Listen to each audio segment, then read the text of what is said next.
You're listening to GWP News Weekly. I'm your host, Isaac Hedges, and our top stories tonight we'll be looking at the Nancy Guthrie kidnapping situation, the ongoing government shutdown, and an AI takeover.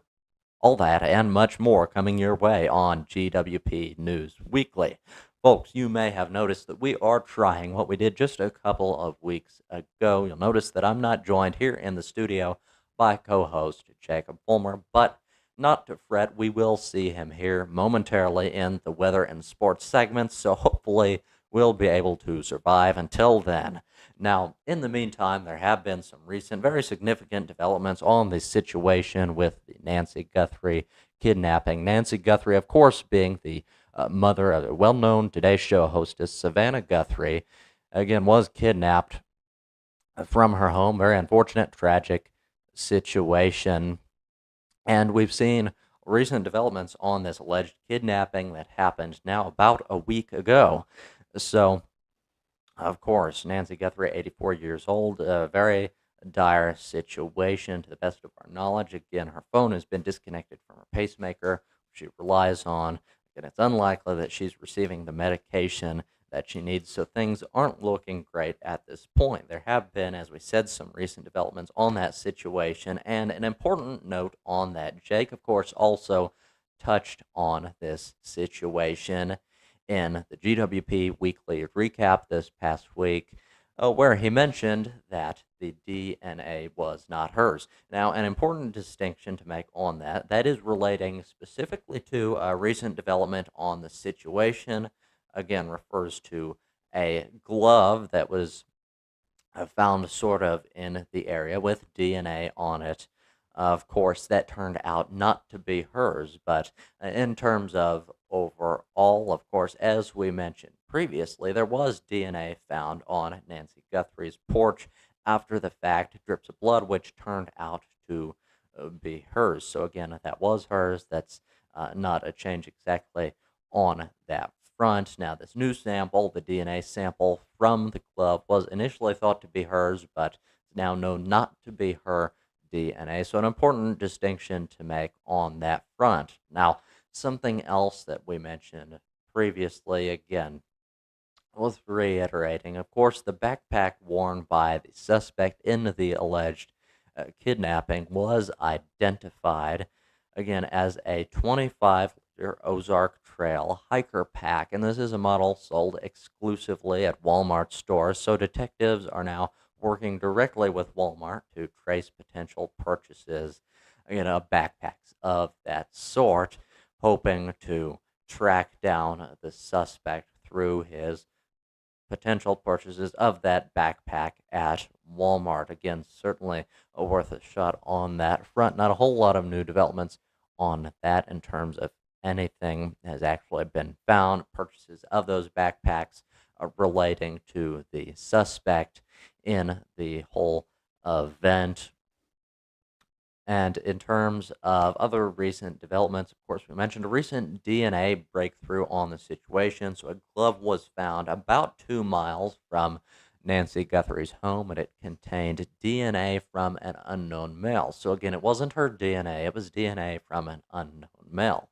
Again, it's possible that this DNA belonged to the suspect in the alleged kidnapping, though again, there are those that suggest otherwise. Certainly in the case of the video doorbell footage that we saw recently, which interestingly in the past couple of weeks took longer than one might expect for that video footage to surface, because at Nancy Guthrie's home, she had a Google Nest video doorbell camera. And unless you pay for a subscription with the Google Nest video doorbell camera, well, you don't get recordings, actual saved recordings from your video doorbell's footage. But about 10 days after the event, Google actually reached out. They actually did have that footage on file and were able to share that with area law enforcement, again, in an effort to get to the bottom of this crime. But again, there is new footage. If you haven't seen it, certainly is out there. It's made its way to numerous news outlets. You can certainly find it on YouTube. But again, pictures a masked man using a plant of some sort to cover up the video doorbell. So again, some have suggested that that is the suspect in connection with the kidnapping itself.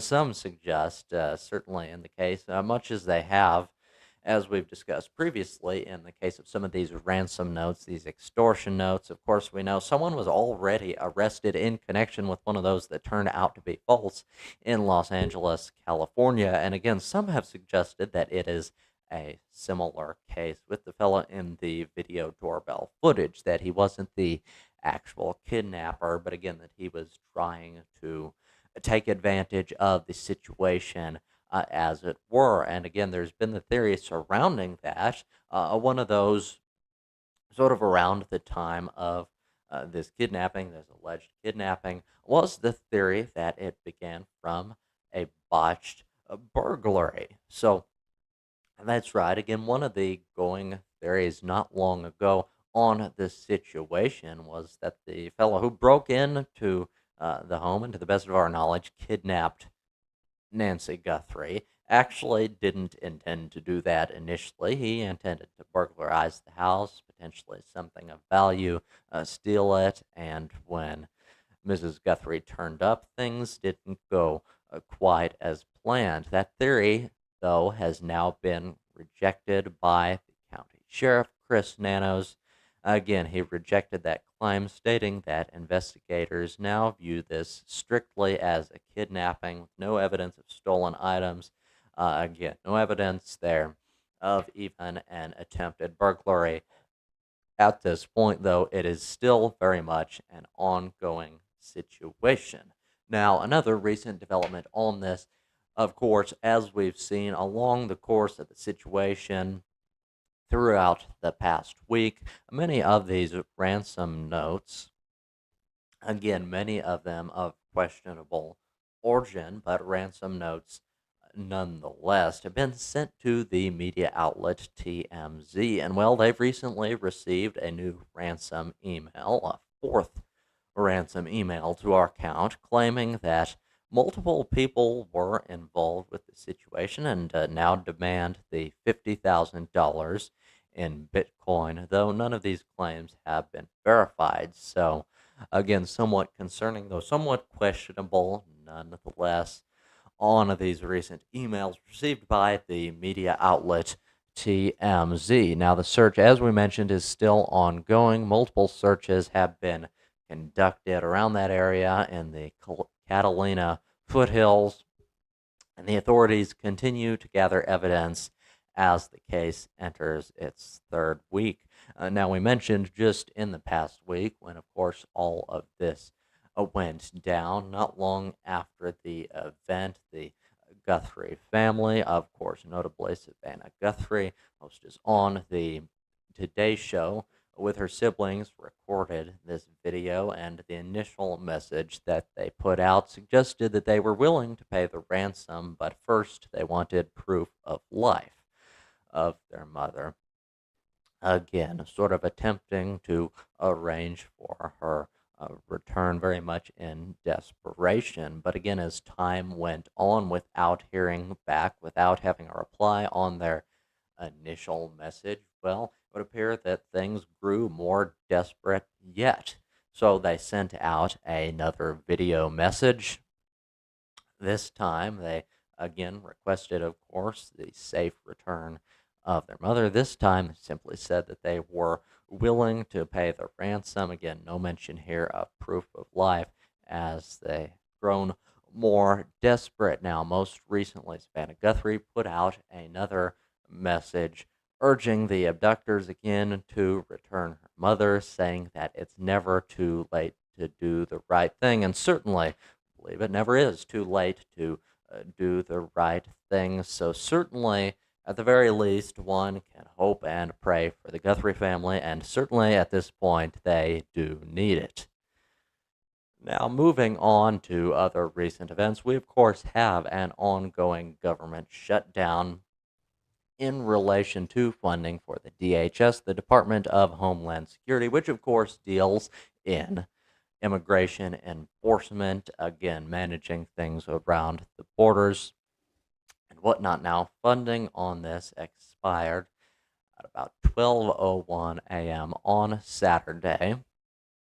Again, after the budget, as it were, was failed to pass through, again, failed to accomplish something before sessions in Congress ended. We're not able to come to a resolution for even the existing budget, so we currently are under a government shutdown. It has not been terribly long at this point, though, again, is not the first instance of a government shutdown or something like this that we've seen this year. And again, just this past one, this most recent one that we've had was, I believe, the longest in American history. So certainly it would be ideal to reach some sort of resolution, some sort of solution on that before long. Now, in terms of agencies, government agencies affected by this government shutdown, again, this expired funding that's going to affect TSA, FEMA, the Coast Guard, CSA, and of course, as we mentioned, the Department of Homeland Security. Now, at this point, it's only affecting roughly 13% of the federal civilian workforce, and many of those are going to be, of course, if this goes on much longer.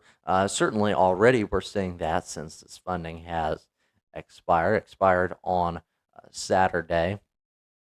Of course, they're expected to work without pay. So, another thing, sort of stressing the sense of urgency on reaching an actual resolution to to bring back some funding on that front, again, so that these federal workers are actually paid for their work. Again, that would be great to come to a resolution on that front. Again, one group, as we mentioned, affected by that are TSA employees with airports. Now, many of them are working unpaid, raising concerns about staffing shortages and longer airport wait times. And again, that affects many people, many of those that rely for their work on air travel. So, again, just another note, another one of the effects of the ongoing government shutdown. And again, the longer that goes on, as we've seen with past government shutdowns, the more severe the effect of that may be. So, again, wait times, different things like that at airports may already be impacted considerably, that is, but as time goes on, again, if the government shutdown continues, things won't improve. It's likely that those wait times will only increase. Now, that said, there are other organizations that aren't necessarily affected by that, again, such as air traffic control. Again, they continue to operate as normal because they're funded through the Department of Transportation, not the Department of Homeland Security. And again, as per the big beautiful bill which passed, which we covered earlier this year, again, funding is still covered for border patrol, things related to that. So a few exceptions to the funding shortage as per the recent government shutdown. Of course, lawmakers, as we mentioned, recently left Washington without finding a solution, without reaching a resolution to avoid a government shutdown. They left for the Munich Security Conference, as we know, during that standoff, which drew criticism from both sides. Again, it's not difficult to recognize, again, from any angle, in any case, some of the negative effects of government shutdowns. Now, in other recent events, we've seen a recent note on artificial intelligence. Of course, a major topic of GWP from the very inception of our very first project, the Great World podcast. I believe one of the very first topics that we covered involved artificial intelligence. Of course, a major topic in our time. There's been a lot of question about how that will affect work, how that will affect sort of day to day operations for different industries. And recently, someone widely considered to be an industry expert who, again, works in fields adjacent to AI, put out a major sort of article, actually, a post, nearly 5,000 words, entitled Something Big is Happening. This, as we mentioned, was about artificial intelligence. And this article, this post, was by Matt Schumer. And in his post, he makes some bold claims. He argues that AI, that is advancing so rapidly that society is in a pre-COVID moment, underestimating how disruptive the next months could be. Again, he uses sort of an analogy here, comparing the revolution that many have predicted in artificial intelligence as to its economic effects.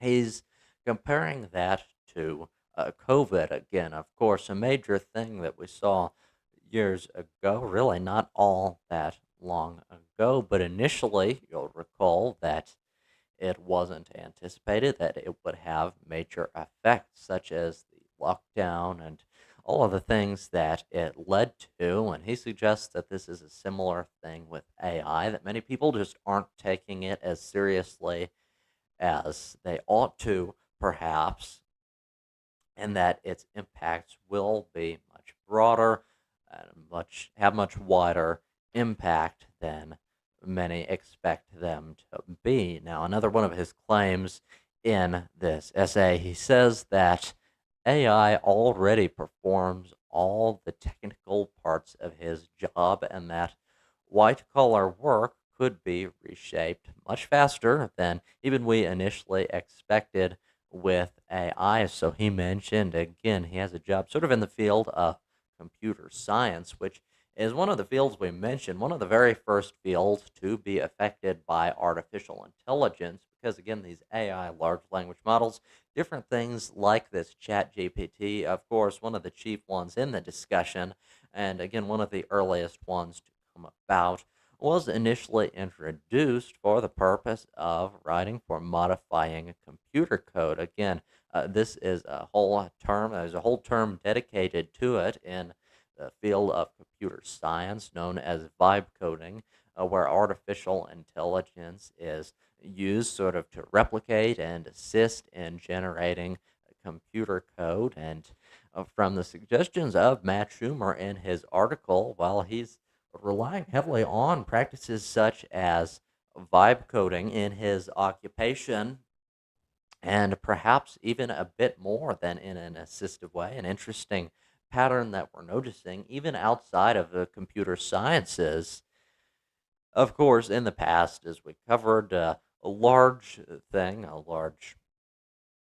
area where we've seen AI introduced, where it initially was in assistive AI, as it's known, with chatbots and different things like that, where you provide prompts, questions, different things. Again, many people use that more or less as a search engine, but we're seeing more new developments on that. Again, a number of sources suggesting that we're moving from assistive AI over to agentic AI, with AI agents. And sort of the distinction there with AI agents is that there's just more that they can do on their own, again, without human intervention, again, carrying out tasks for you entirely on their own after the initial prompt, of course. And that is what Matt Schumer, in his recent post, says that he's doing with his job. It says that he'll, again, have AI perform some of the basic tasks of his job. Again, many of those, perhaps more than that. Again, he'll set that up with the initial prompt and just leave. He'll go to a coffee shop, he'll go work out, what have you. Again, doing whatever he likes with the free time that he now has. as a result of AI sort of freeing up his hands, being able to automate some of this. And furthermore, he says that when he returns, he's able to check it over for errors. And in many cases, he claims that this work is better than his own.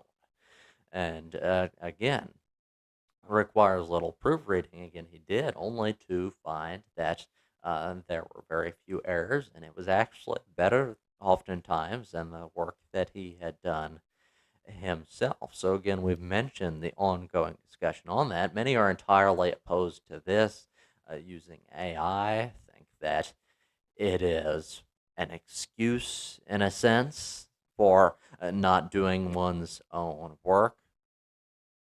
Again, for being lazy, as it were. But again, in terms of the professional context, the business context of artificial intelligence, there's been talk of that using this automation with AI to cut out the middleman, as it were. And that's when we talk about the AI revolution affecting some of these white collar middle management positions the most severely. Again, cutting out the middleman, as it were.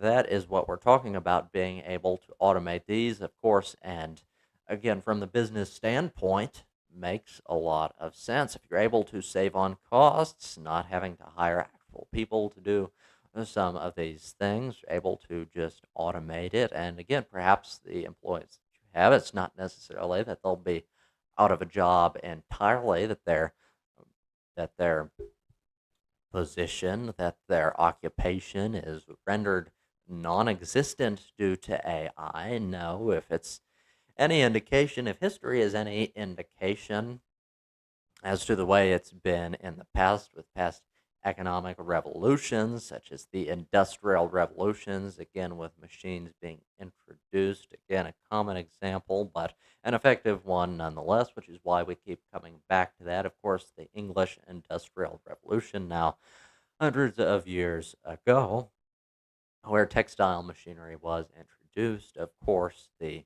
textile workers in question did not take too kindly to this. The Luddites, as they became known, went in and smashed the textile machines in order and effort to try and keep their jobs. Well, in the grand scheme of things, with the benefit of hindsight, we now know that that did little to slow the process of innovation that was going on at that time. And we have reason to believe that it will be a similar thing with artificial intelligence. We are seeing similar patterns in that. So, certainly, the possibility of that, which we will continue to follow as we have from the very start of the Great World podcast. Again, a common topic in many things that we do here at Great World Productions, even now on GWP News. And now, another one of Matt Schumer's key points in this essay, he warns that AI is a general substitute for cognitive work, improving across all tasks simultaneously, unlike past automation waves. So, again, as we mentioned here, adjacent to his claim that artificial intelligence oftentimes is better able to perform his job than he is, again, he issues this here again in sort of a second point, more as a warning that it's a general substitute for cognitive work. So again, and he clarifies later with different news outlets that this was not to scare anyone necessarily, but more as a warning. Again, it's better to know about this in advance, to have advance notice on it, than to find out after the fact. And again, this is not to be all doom and gloom for him to say that, oh, you're going to use your job, you're going to lose your job because of artificial intelligence, and then won't be able to do anything. No, that's not what he was saying. He's just noting that again, in terms of career outlook, in terms of cognitive work, white collar work, as we call it, again, as opposed to blue collar or manual labor, again, this cognitive work, this thinking, these logical processes, as we've discussed, are sort of in the wheelhouse of artificial intelligence, and it is improving at those things. So it may pose some threat to career outlook for particular positions in those fields, as we mentioned, in particular with middle management positions. Now, again, this post of Matt Schumer about artificial intelligence was widely seen and it was estimated to have roughly 20 to 80 million views, depending on what metrics you look at. Now, industry leaders have responded to this with a mix of praise and skepticism, while some praise the essay as a wake up call, urging workers to adopt AI tools. Others have criticized it as fear mongering or based on flawed assumptions. Again, he later clarifies that he didn't intend, of course, to scare people about artificial intelligence in an interview with CNBC, saying he wrote it to help others prepare for potential disruption, wherein he emphasized that people should start actively using AI tools to understand what's coming. So, again, as he suggests, certainly worth giving it a shot, much as we have here at Great World Productions, as would encourage, of course, cautious use of it. Again, a common pattern, a common criticism of artificial intelligence that we've seen is a lack of guardrails. So it's important, of course, to use some healthy skepticism and, again, some common sense when using it naturally, but certainly worth giving it a shot, as we may see it more to an increasing degree. And again, that covers the extent of that in terms of recent events. Now, up next is weather with Jake.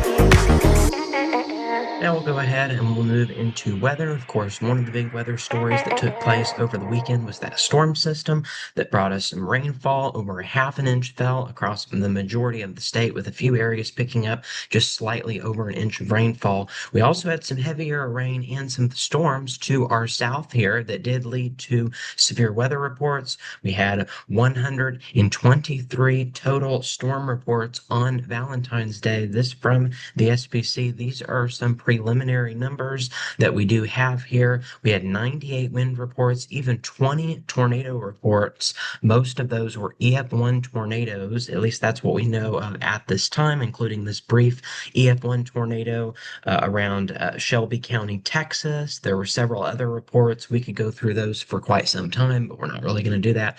There was only a couple of hail reports in southern Texas that were around quarter-inch hail. And then we did have one strong wind gust that was over 120 miles per hour in the state of Louisiana. So that was definitely the winner, I guess, if you want to call it, as the strongest wind gust that we saw from a non-tornadic storm over the weekend. That was even stronger than most of the tornadoes that we saw over the weekend. So quite a strong storm system. The good news is that we don't have any of that we're dealing with across that region over the next couple of days, since it is going to be Mardi Gras in New Orleans tomorrow. So that should help with things out as far as that goes. Going back to more local conditions or local weather, we're going to be in the 60s for highs today, and that's going to be the story as we go into Tuesday, Wednesday, as well as into Thursday, before a cold front is going to be moving through. So temperatures staying on the above average side here across the state of Missouri, at least for the next several days. We're also going to be dealing with some strong gusty winds here. Taking a look at that. Those winds forecasted from the National Weather Service here in Springfield, Missouri, showing winds anywhere from 30 to 40 miles per hour as we go into tomorrow. So that could lead to some loose objects being blown around. We could also look at some travel difficulties for small profile vehicles. Even a few small tree limbs could come down. Maybe even a few spotty power outages could be possible as we go into tomorrow with those windy conditions. Of course, looking at our power outages right now, about 51,000 customers across the country are without power. California, Texas, and Florida lead the way with those power outages, but overall, no significant power outages here across the country. But these numbers could start to increase as we go throughout the week because of some of those stronger winds that we're going to be dealing with here across the state of Missouri, but even more so further west, where we actually have high wind watches that have been issued over the next couple of days. We're talking about sustained winds of 30 30, 40, maybe even 45 miles per hour. So tropical storm force sustained winds with winds gusting upwards of 60 to 65 miles per hour across New Mexico, Texas, Oklahoma, western Kansas, and eastern Colorado. Again, here across the state of Missouri, not looking at any of those severe winds, but some lighter winds are going to be possible with, again, a few impacts expected as we go into tomorrow. Looking at some other things that we have going on here across the country, we've got some winter storm watches here across the north, where we could be looking at some heavy amounts of snow, winter storm warnings, winter weather advisories out west. Of course, we've got more of those fire alerts in effect, more wind advisories. We've even still got those blizzard warnings for western Alaska, where we've been dealing with quite a bit of snowfall across that region over the last couple of days here. Now we'll go ahead and we'll look at that 12Z morning run of the GFS model. This was from the 6 o'clock run of the American model. So we'll go ahead and we'll look closer at that, showing you that increased risk for heavy snowfall and heavy rainfall as well across the western part of the U.S., as we have a storm system that's going to even bring the risk for severe weather. We had some severe thunderstorm warnings earlier this morning across the state of California. That's also going to be the overall pressure difference between these different storm systems. That's what's going to be causing those strong gusty winds here across the state of Missouri as we go into tomorrow. So that's something we need to watch. There's even going to be a fire risk. So we have all sorts of hazards that are going to be in play, from the severe weather to the fire risk to the gusty winds, and then even those warmer temperatures that we've been talking about, and then the winter side of things as well across the northern plains as we go into Tuesday night into Wednesday. So this is a classic spring storm. This is more of like what we would see in late March, early April is when we would typically see this kind of setup.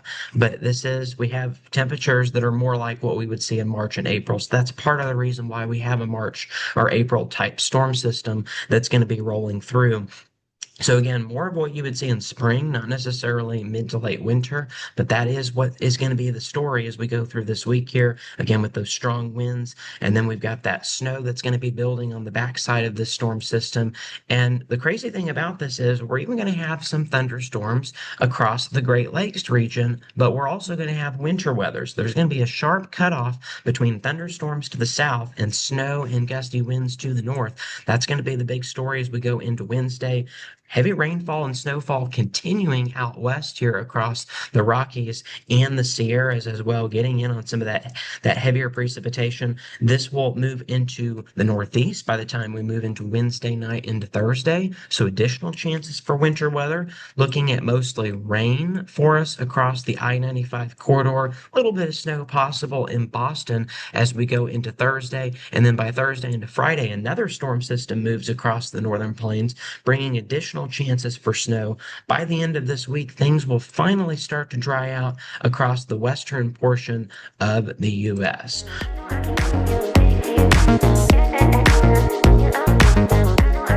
Looking now at those fire weather outlooks from the Storm Prediction Center shows that we have an elevated fire risk across parts of New Mexico, Texas, Oklahoma, Colorado, and Kansas for today, but the risk is going to increase even more so as we go into tomorrow. We're under that extreme category across northeastern Colorado, western Nebraska, and northwestern Kansas.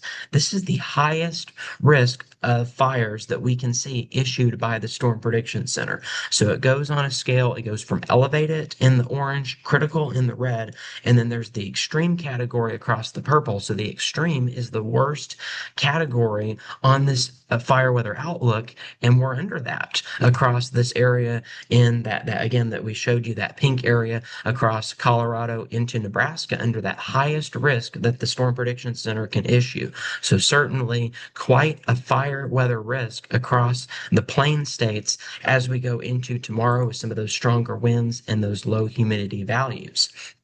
And the National Weather Service in North Platte has really zoned in on that extreme risk. They put out a statement talking about that fires will start very rapidly and every fire has the potential to become very large. And so that's the important thing is when you get into this significant of a fire weather risk, you start looking at the possibility of fires not only developing, but becoming uncontrollable very quickly. So that is something that we're very concerned about across this region, across western Nebraska and northeast Colorado. Of course, this entire area, there should be no outdoor burning, as again, those winds will be 30, 40, 50 miles per hour.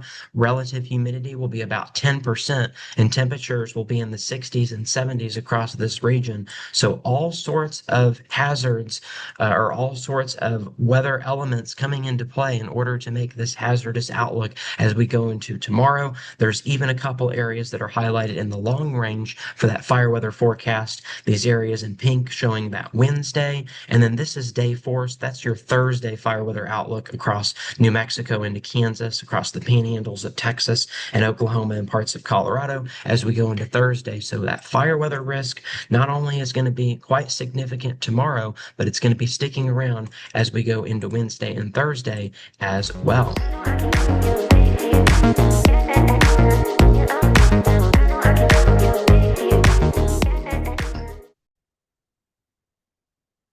All right. So again, there is that fire weather risk that we're going to be dealing with across the Central Plains and the Rockies as we go into the next several days. So that's one of the big stories that we're tracking. Another one of the big stories is going to be all of this rain and snow that we're looking at across the western part of the U.S. Of course, we kind of already mentioned this earlier when we did kind of the overall picture of the weekly weather. But now we're going to look at this a little bit closer because some very heavy snowfall rates across the Sierras, that's going to be very hazardous, but also very beneficial in the sense that we are going to really tap into some moisture that we really needed across this region.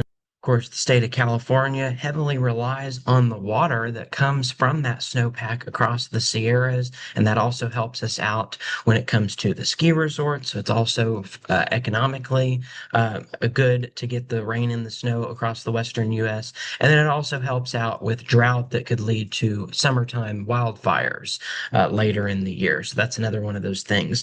But sometimes it can be hazardous because if we get too much rain, of course, that can cause flooding and mudslides. If we get too much snow, then we can be dealing with avalanches and difficult travel across the mountain ranges. So that's going to be some of the things that we're going to be looking at. The National Weather Service in Los Angeles, California, showing that there's going to be all sorts of impacts from various different types of weather. We're dealing with, of course, the risk of flooding. We've got wind, which we've already touched on. We've got the snow, which again could be upwards of, 2, 3, 4, 5 feet as you go up in the higher elevations, maybe even a little bit more. And then we even have the risk for thunderstorms and then hazardous sea conditions as well. So five different impacts that we're going to be dealing with as we go across the state of California. That's from the National Weather Service office in Los Angeles putting that out for us.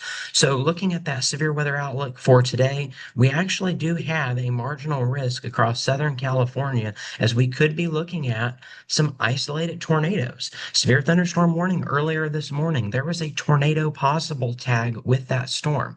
So it is very well possible that we could see some tornadic activity today across the state of California. That risk does go away by the time we get into tomorrow and Wednesday. So the severe weather threat is mainly for today, and it is overall very low risk, but an unusual risk across the state of California. So then we go into your Wednesday severe weather outlook. We actually do have a couple areas highlighted for thunderstorms. So not expecting a whole lot of severe weather. We could even be looking at some thunder snow across this area as well as we're dealing with that pretty strong storm system across the Great Lakes. And there is an area highlighted for that slight risk as we go into day four. So this is your Thursday severe weather outlook across Illinois, Indiana, and Kentucky. So this is something else that we'll watch as we go into your Thursday. Fall, how much rain are we looking at? We're looking at the possibility, there it went, 5 to 8 inches of rainfall possible across more of those elevated areas. In the lower elevations, about 3 to 6 inches of rain expected across Southern California, leading to that risk of flooding and mudslides, as we mentioned, and then about 2 to 4 inches here across the Pacific Northwest. So with that, of course, we do have that marginal risk for flooding issued by the Weather Prediction Center. This is your today outlook. And then tomorrow's outlook, we also have that marginal risk for flooding across the Southern California area, including that Los Angeles metro area, under that risk for flooding as we go forward in time. What about that snowfall? Again, we could be looking at 4 to 6 feet of snow across the Sierras, maybe even isolated higher totals. It will be a little bit less as you go into the lower elevations, but about 3 to 5,000 feet, we could still be dealing with about a foot of snow. Below 3,000 feet, we're not going to be seeing any snow. So again, lots of snowfall expected out west, and then we're even dealing with some heavy snow across the northern plains. We could be seeing some areas Tuesday into Wednesday and Thursday where we could be dealing with up to a foot or more of snow. We're also going to be dealing with strong gusty winds, so whiteout conditions are possible. We could even be looking at blizzard conditions across northern Minnesota, northern Wisconsin, and into northern Michigan.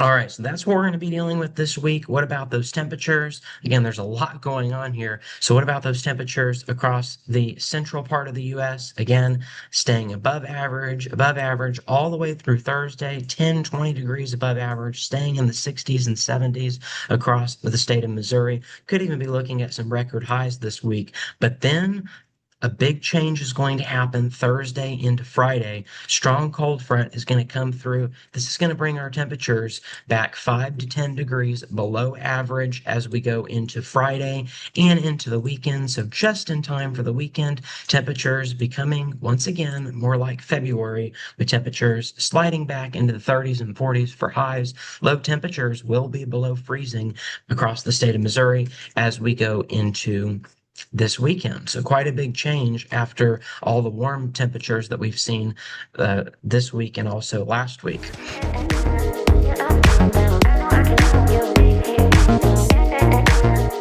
Now we'll go ahead and we'll go into that long range forecast. We're going to go through this pretty quickly since we already looked at a lot of other things. So staying above average 8 to 14 days from the 23rd through the 1st, issued by this is from NOAA, of course, predicting that from the Climate Prediction Center, NOAA, predicting above average temperatures across most of the lower 48 and Hawaii, below average in Alaska. Precipitation staying near normal here across the state of Missouri, with slightly above average precipitation across the western U.S. expected to continue through the remainder of the month, and also across the northern plains and Great Lakes as well. Going into week 3 here, once again, temperatures above average all the way through March 13th. So not a whole lot of winter left to go. So it looks like we could be in for a mild ending to the winter. And then, of course, above average precipitation is also forecasted through March 13th. So that's over the next couple of weeks.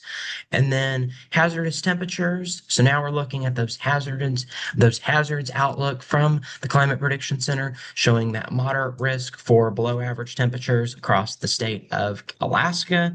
No hazards across the lower 48, so that's good.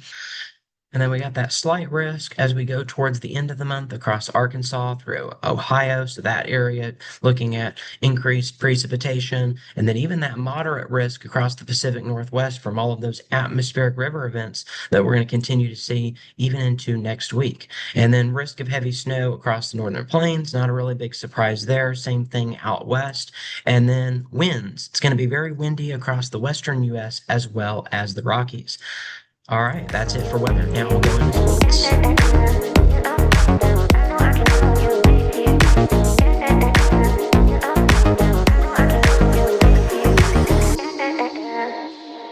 Now we'll we'll go ahead and we'll move into sports. Of course, 1 week left in the Winter Olympics as they close on Sunday. Norway still in the lead at 27 medals, 12 gold ones at this point in time.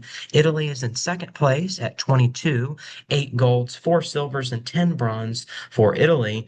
The Netherlands have now moved up to number 3 with 6 golds, and then the United States has 5 golds tied with Sweden, and the US has more golds than the Netherlands, or has more medals rather than the Netherlands, but has less gold, and so that's part of the reason why the US has slid into the number 4 spot, even though they have the third most amount of medals right now in the Winter Olympics. So, of course, that's going to be continuing all the way through Sunday. We'll continue to provide any updates as those continue. One of the updates that we do have on the Olympics is that there was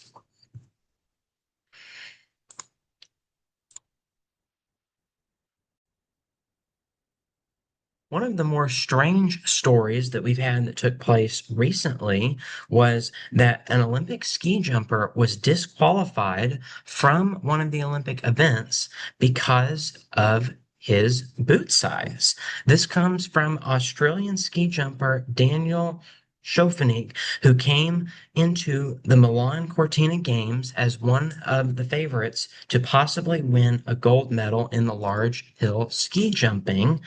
And so, unfortunately, he was disqualified because his boots did not meet the Olympic requirements. His boots were 4 millimeters over the standard. Once again, reminding everybody that things are very specific and particular in the Olympics. So, one of the more strange developments that we've had across the Winter Olympics with your boot size actually being a problem if you don't have the right kind of boots. If they're not the right size, then you may not be able to compete in the Winter Olympics.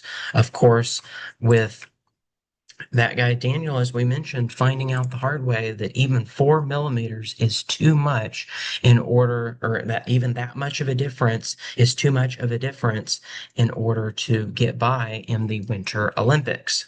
So that's all the news that we have right now in the Winter Olympics. Of course, one of the other big stories was the NBA All-Stars taking place yesterday, which is, so this is the All-Star break in the NBA season, the regular season. It came down to the Stars and the Stripes in the All-Star Championship, both USA, of course. The Stars ended up winning it 47-21 in the championship for the All-Star game in the NBA.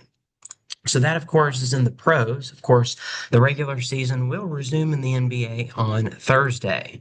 What about on the college side of things? Not a whole lot left in the regular season. Of course, as we get closer to March Madness, we're going to be looking at those top 25 rankings from the Associated Press, showing us that Arizona is still number 1, even after their 2 losses. Of course, Kansas was their first loss. They lost once again over the weekend, putting them at 23-2. Michigan's on a 10-game win streak, so they could certainly take the number 1 spot.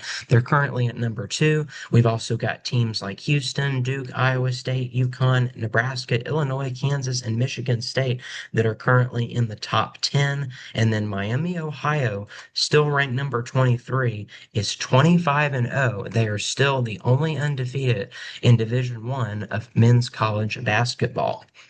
And then on the women's side of things, of course, UConn is still number 1 and is the only undefeated team on the women's side of things with a 27-game win streak. UCLA has only lost 1 game, and that was early on. They're 25-1. They've got a 19-game win streak, ranked number 2 right now. South Carolina, number 3. Texas, number 4. Vanderbilt and LSU are number 5 and number 6. Vanderbilt and LSU both of those teams recently lost over the weekend. And then we also have Michigan. Ohio State had a tough loss over the weekend as well. Louisville, number 9, and Oklahoma is currently sitting at number 10 on the women's side of things as well. Now, before we go ahead and we go on, we want to highlight a couple of the important scores or some of the close games that we had over the weekend for men's college basketball. We'll start with those Saturday scores. Number 4 Duke defeating Clemson number 20, 67 to 54 was the final score in that game. Of course, Kansas had recently beat Arizona. They lost to number 5 Iowa State, 74 to 56. We also had a close one in with Colorado and BYU. BYU is 22. Colorado is unranked. That game went into overtime. BYU coming up on top in overtime at 90 to 86. We also had another game that went into overtime. We had Texas Tech defeating Arizona. As we mentioned, Arizona has now lost to both Kansas and Texas Tech in the last week. That was after they had quite a run of undefeated games for quite some time. Texas Tech, number 16, beating the number 1 team 78 to 75 in overtime. Georgetown almost beat number 6 UConn. UConn coming up with the win overall, though, at 79 to 74. We also had a good SEC matchup between Auburn and Arkansas. Ranked number 21 is Arkansas. 88 to 75 was the final. Virginia also had a close game with Ohio State, 70 to 66. Yesterday, Illinois number 8 beat Indiana unranked 71 to 51. We've got a couple of good games coming your way tonight. We've got Syracuse and Duke, but probably the big matchup tonight, starting at 8 o'clock Central, 9 o'clock Eastern, is number 5 Iowa State taking on number 3 Houston. So that top 5 matchup going to be taking place later tonight. We've got a couple of other really good matchups tomorrow night at 5:30 Central. We've got Purdue taking on Michigan. Purdue is 13. Michigan is ranked number 2. We've got the in-state rivalry of North Carolina State taking on ranked 11 North Carolina tomorrow at 6 o'clock. Of course, we've got the undefeated ranked 23 Miami, Ohio against UMass. That's going to be tomorrow at 6 p.m. And then we've also got Georgia and Kentucky facing off tomorrow at 8 o'clock as well. And then Texas Tech, after their recent win against Arizona, is going to be taking on Arizona State, who's unranked. So those are some of the big matchups. Of course, we've got BYU taking on Arizona on Wednesday night. So those are some of the other really big matchups that we have coming up later this week across men's college basketball. What about on the women's side of things? UConn, again, as we mentioned, they came up with another really big win against Marquette, 71 to 56. South Carolina, this was on Saturday, won against LSU, 79 to 72. LSU ranked number 6, and then South Carolina is number 3, as we mentioned earlier. A couple of big games yesterday with the number 5 team Vanderbilt being taken down by Georgia 76 to 74. Ranked 18 Kentucky beat ranked 14 Ole Miss 74 to 57. Duke won against North Carolina 72 to 68 in a very close game. Ohio State, ranked number 8, was barely defeated by Maryland 76 to 75. Again, Maryland is ranked number 20. Baylor with a 30-point win against UCF. Texas with a very close win against Tennessee, 65 to 63. We had the in-state rivalry of number 7 Michigan versus number 13 Michigan State. Michigan coming up with the win, 86 to 65. We also had Oklahoma defeating number 23 Alabama. Oklahoma is ranked number 10. That was 79 to 71 was the final score in that game. We also had the big matchup between Oregon and Washington. Washington, number 25, beating unranked Oregon 51 to 43. We've also got some big matchups throughout the rest of the week in women's basketball. Tomorrow, we've got 22 Tennessee facing off against 14 Ole Miss. That game is at 6 o'clock Central, 7 o'clock Eastern. We've also got Baylor and Texas Tech facing off on Wednesday night. UConn and Villanova also facing off on Wednesday. And then Thursday, we've got quite a few games. We've got Oklahoma and Georgia. We've got Texas A&M and Tennessee. We've got Texas and Arkansas, South Carolina, Alabama, LSU, Ole Miss, and Washington and UCLA. Those are just some of the big matchups that we have going into Thursday. So now we're going to go ahead and we're going to wrap things up tonight by looking at some of those college softball rankings. Of course, one of the big stories was Oklahoma winning 34 to 0 in 5 innings. 34-0. What a game that was yesterday. Again, only a 5 inning game that took place yesterday. Oklahoma, by the way, is ranked number 4. Texas Tech is currently ranked number 1 from the Associated Press as they're 6-0. Texas Tech number 1, Texas at number 2. So we've got two Texas teams in the top 2 on the rankings for college softball. And then Florida and Florida State are at number 5 and number 6. LSU at number 10. We've got a tie for number 8 against between Nebraska and Texas A&M. Of course, baseball also started over the weekend. Another big story that took place this weekend was the Missouri Tigers. It was actually the highest score by the University of Missouri's baseball team in modern day history as they won 34-3 against Mount St. Mary's. Again, that was yesterday. The all-time record is 35 runs. That was set against William Jewell back in 1902. Again, the final score was 34-3, marking the highest run total for the Missouri baseball team in over a century. So the fact that we had two different games, of course, OU winning 34-0 in 5 innings is really impressive in itself, but also the fact that Mizzou baseball was able to set the modern day record, or at least get close to the record set back in 1903, that goes down as the weekly surprise. Just shocking that both of those things would happen during the same weekend. All right, that's all the time that we have for tonight. We'll see you next week.